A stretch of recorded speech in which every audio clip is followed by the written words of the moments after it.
आज हम आप लोगों को प्रतिरक्षा तंत्र अथवा इम्यून सिस्टम के बारे में बताएंगे। तो पूरी जानकारी के लिए मेरा पूरा वीडियो लास्ट तक देखिए। चलिए शुरू करते हैं। सबसे पहले जानते हैं कि प्रतिरक्षा तंत्र या इम्यून सिस्टम किसे कहते हैं। तो रोगजनक जीवों एवं विष पदार्थों का प्रतिरोध करने के लिए हमारे शरीर में एक प्रभावशाली सुरक्षा तंत्र होता है जिसे प्रतिरक्षा तंत्र कहते हैं। इस परिभाषा में रोगजनक का अर्थ है रोगों को पैदा करने वाले अर्थात सूक्ष्म जीव। और सूक्ष्म जीव कौन कौन से? जीवाणु, विषाणु, कवक, प्रोटोजोआ या प्रोटोजोआ संघ के जो जीव होते हैं जो हमारे शरीर में रोग पैदा करते हैं तो उन्हें रोगजनक जीव कहा जाता है या रोगाणु कहा जाता है। यानी पैथोजेनिक या पैथोजेनिक माइक्रो ऑर्गेनिज्म कौन कौन से हैं? तो bacteria, virus, fungi, protozoa etc। और परिभाषा में ही विष पदार्थों का अर्थ है विषैले पदार्थ या एंटीजन कह सकते हैं आप। तो ये जब शरीर में प्रवेश करते हैं या करने लगते हैं तो इनको रोकने के लिए हमारे शरीर में एक डिफेंस सिस्टम होता है, ये एक सुरक्षा तंत्र होता है कह लीजिए, जो इन्हें अंदर नहीं जाने देता है। उसी सुरक्षा तंत्र को ही प्रतिरक्षा तंत्र कहा जाता है या इम्यून सिस्टम कहते हैं। तो अब आपको परिभाषा अच्छे से समझ में आ गई होगी कि रोगजनक जीवों एवं विष पदार्थों का प्रतिरोध करने के लिए हमारे शरीर में एक प्रभावशाली सुरक्षा तंत्र होता है जिसे ही प्रतिरक्षा तंत्र या इम्यून सिस्टम कहा जाता है। तो प्रतिरक्षा तंत्र की खोज एडवर्ड जेनर ने की थी। वैज्ञानिक एडवर्ड जेनर ने प्रतिरक्षा तंत्र की खोज की थी या इम्यून सिस्टम की खोज की थी। जेनर ने काउपॉक्स से संक्रमित स्त्री के हाथ से कुछ द्रव निकाल करके एक लड़के को संक्रमित किया, लेकिन उस लड़के में चेचक के लक्षण प्रकट नहीं हुए और बाद में भी और भी बच्चों पर यही प्रयोग किया उन्होंने, फिर भी नहीं हुआ। तो उन्हें पता चला कि काउपॉक्स शरीर में चेचक के प्रति प्रतिरक्षा प्रदान करता है। तो इस तरह से एडवर्ड जेनर ने प्रतिरक्षा तंत्र या इम्यून सिस्टम की खोज की थी। आप लोगों को बता दें कि काउपॉक्स क्या है। तो काउपॉक्स एक संक्रामक रोग है या संक्रामक बीमारी होती है जो काउपॉक्स वायरस से होती है। यह बीमारी गायों में अधिक होती है, जो गाय होती है उनमें अधिक पाई जाती है और बिल्कुल चेचक की तरह से होती है। जैसे चेचक होता है, छोटे छोटे दाने निकलते हैं, बिल्कुल वैसे ही होती है। तो ये तो हुई खोज से जुड़ी कुछ जानकारी। अब चलिए आगे बढ़ते हैं। प्रतिरक्षा तंत्र में कई प्रकार की कोशिकाओं की अलग अलग भूमिकाएं होती हैं। यानी जो हमारा इम्यून सिस्टम होता है इसमें कई प्रकार के सेल्स भाग लेते हैं, उनके अलग अलग कार्य होते हैं। तो चलिए इन सब के बारे में जान लेते हैं। तो प्रतिरक्षा तंत्र की मुख्य कोशिकाएं लिम्फोसाइट कोशिकाएं होती हैं। तो मुख्य कोशिकाएं लिम्फोसाइट कोशिकाएं होती हैं। यानी लिम्फोसाइट्स प्रतिरक्षा तंत्र या इम्यून सिस्टम की प्रमुख कोशिकाएं होती हैं।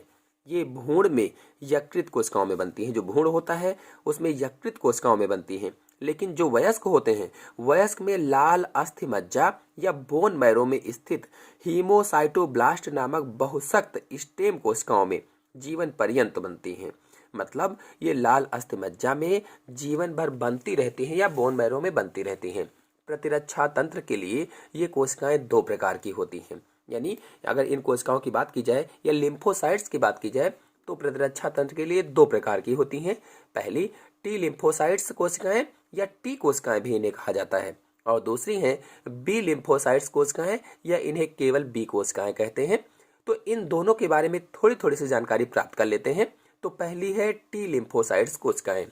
तो कुछ लिम्फोसाइट्स थाइमस ग्रंथि में जाकर टी कोशिकाओं में विभेदित हो जाती हैं। तो कुछ लिम्फोसाइट जो होती हैं ये थाइमस ग्रंथि में जाकर के टी कोशिकाओं में बढ़ जाती हैं, जिन्हें टी लिम्फोसाइट कोशिकाएं कहा जाता है।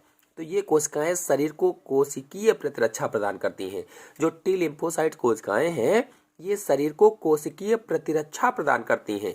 मतलब ऐसी लिम्फोसाइट कोशिकाएं जो थाइमस ग्रंथि में परिपक्व होती हैं या थाइमस ग्रंथि में मैच्योर होती हैं टी लिम्फोसाइट कोशिकाएं कहलाती हैं और हमारी बॉडी में सेलुलर इम्यूनिटी को बढ़ाती हैं या सेलुलर इम्यूनिटी देती हैं। फिर दूसरी है बी लिम्फोसाइट्स कोशिकाएं या बी कोशिकाएं इन्हें कहा जाता है। तो कुछ लिम्फोसाइट्स अस्थि मज्जा में परिपक्व होती हैं। यानी कुछ ऐसी लिम्फोसाइट्स होती हैं जो बोन मैरो में परिपक्व होती हैं या मैच्योर होती हैं, उन्हें बी लिम्फोसाइट्स कोशिकाएं कहा जाता है। मतलब अस्थि मज्जा या बोन मैरो में मैच्योर होने वाली कोशिकाओं को ही बी लिम्फोसाइट्स कोशिकाएं कहते हैं अथवा बी कोशिकाएं कहा जाता है। तो इनका कार्य शरीर की एंटीबॉडीज बनाना तथा शरीर को तरल या ह्यूमरल प्रतिरक्षा प्रदान करना। तो इस आधार पर देखा जाए तो प्रतिरक्षा तंत्र के प्रकारों को देखा जाए तो प्रतिरक्षा तंत्र इस आधार पर दो प्रकार का होता है। पहला कोशिका मध्यस्थ प्रतिरक्षा या इसे अंग्रेजी में सेल मेडिएटेड इम्यूनिटी कहा जाता है और शॉर्टकट में CMI बोलते हैं।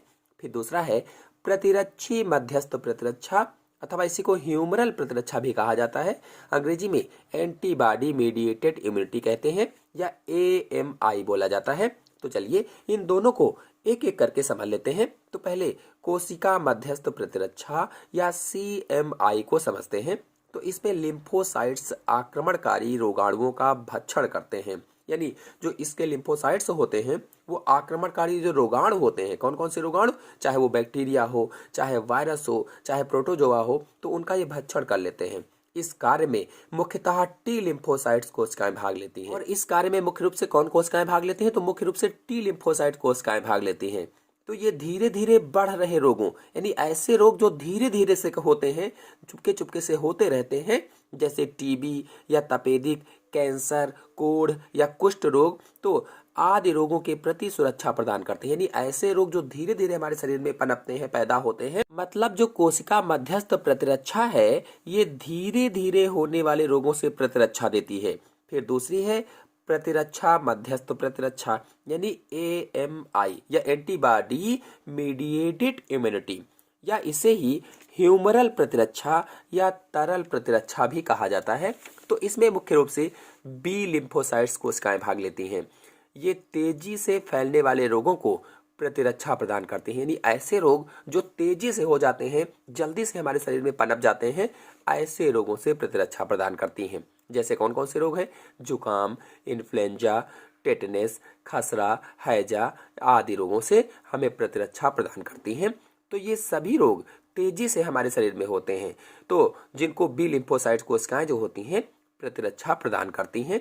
तो इस प्रकार से प्रतिरक्षा तंत्र दो प्रकार का हुआ, कोशिका मध्यस्थ प्रतिरक्षा और प्रतिरक्षी मध्यस्थ प्रतिरक्षा। और इन दोनों भागों में हम लोगों ने क्या समझा, तो इन दोनों भागों में जो पहला वाला है उसमें उन रोगों को प्रतिरक्षा वो देता है जो धीरे धीरे करके हमारे शरीर में पनपते हैं या होते हैं, जबकि जो दूसरा वाला है ये उन रोगों को प्रतिरक्षा देता है जो हमारे शरीर में जल्दी से हो जाते हैं, तुरंत पनप जाते हैं। चलिए अब जानते हैं कि ये दोनों कोशिकाएं किस तरह से हमारे शरीर को रोगाणुओं से बचाती हैं। तो पहले कोशिका मध्यस्थ प्रतिरक्षा या CMI हमें रोगों से कैसे बचाती है, क्या क्रियाविधि होती है, इसकी जान लेते हैं।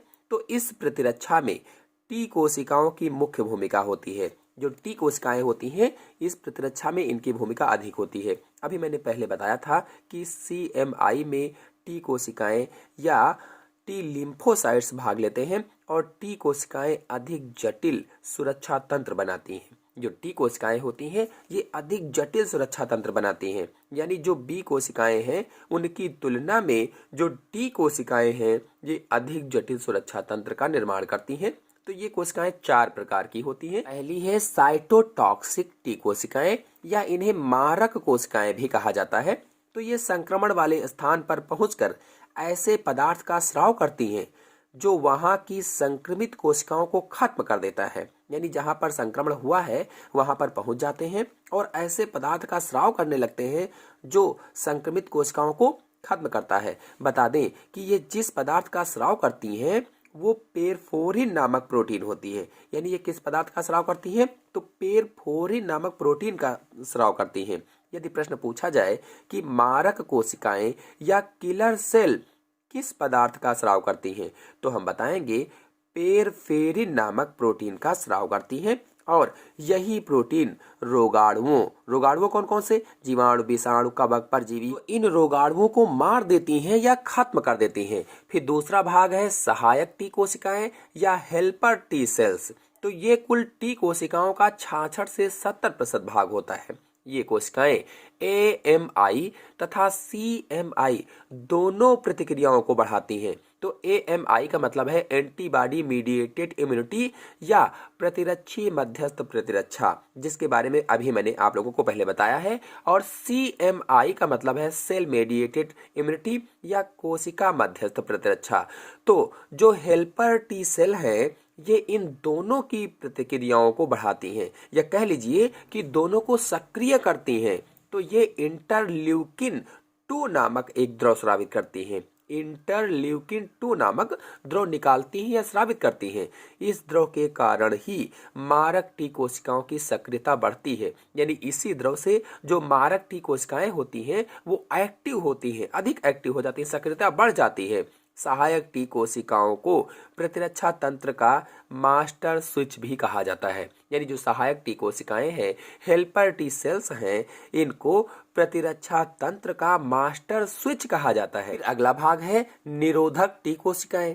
तो इनके मुक्त रसायन टी कोशिकाओं के विभाजन को कम करते हैं और बी व टी कोशिकाओं की सक्रियता को भी कम करते हैं। मतलब ये हुआ कि निरोधक टी कोशिकाएं शरीर की निजी कोशिकाओं को नष्ट होने से बचाने के लिए पूरे प्रतिरक्षित तंत्र का निरोध करती हैं या उसे रोकती हैं कह सकते हैं।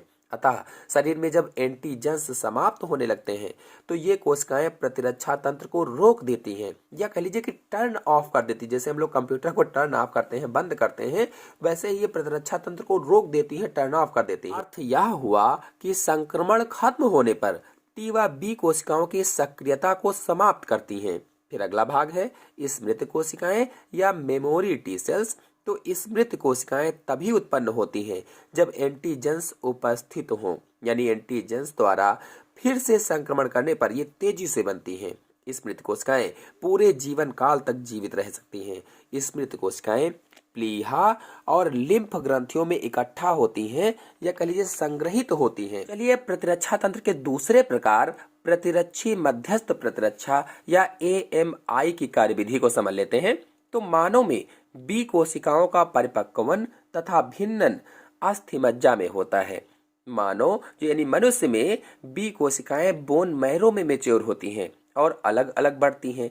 परिपक्व या मैच्योर होने पर रक्त परिसंचरण में आती हैं, यानी जब परिपक्व हो जाती हैं तो जो हमारा ब्लड सर्कुलेशन है उसमें आती हैं और संयोजी ऊतक तथा लिम्फ ऊतक में पहुंचती हैं। यानी जब मैच्योर हुई तब ब्लड सर्कुलेशन के माध्यम से कनेक्टिव टिश्यू और लिम्फाइड टिश्यू में आती हैं।